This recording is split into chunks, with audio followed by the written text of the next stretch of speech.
આપણી પાસે sandal boot ચપ્પલ બધું જ છે ને દીકરા, ખાલી એકવાર ચેક કરજે, 7 મહિનાના ઘસાઈ ગયેલા ચપલા પહેરે એ મમ્મી છે, અને ઘસાઈ ગયેલો શર્ટ જેને કોલરથી પહેરો છે ને એ બાપ છે.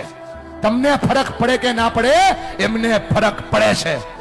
જ્યારે તમે ખોટું બોલો છો, જ્યારે તમે તમારી જાતને છેતરો છો, ત્યારે ભણવાના બાના ઉપર તમે બીજા કામ કરો છો ને બેટા, તમને ફરક પડે કે ના પડે, એમને ફરક પડે છે. કેટલો ફરક પડે છે તમને કઈ નથી શકતા, કેમ કે તમે મોટા થઈ ગયા છો બેટા.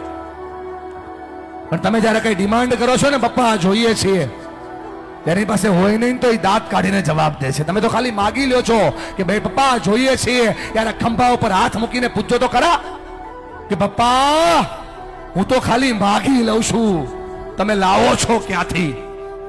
એને બહુ ફરક પડે છે ભાઈ. ફરી કઈ નથી શકતા, તું જુવાન થઈ ગયો ને એટલા માટે. અને જો મારા પર ભરોસો ન હોય, ખાલી આંખોમાં ચેક કરે ને કેટલો ફરક પડે છે. આ બાપની આંખમાં જે આંસુ પડે છે ને, એને એટલો ફરક પડે છે. એટલા માટે ભણો કે તમે તમારા માતા પિતાના સપનાને પૂરા કરી શકો.